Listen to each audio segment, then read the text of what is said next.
So, ulitin natin. At sinabi ni Jesus, makinig kayo, darating na ako, dala ko ang mga gantimpalang ibibigay sa bawat isa, ayon sa kanyang ginawa. Ano yung ginawa mo? Nabuhay ka ba? O namumuhay ka ba ayon sa salita ng Diyos?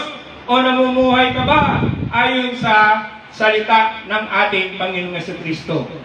Yun ang magiging daan natin na makipot, no? Na kung saan pintuan natin na makipot, daang makitid. Yun yung tayo ay nabubuhay sa salita ng ating Panginoong Jesucristo. So sana mga kapatid, naunawaan natin, ulitin natin. Balik tayo doon.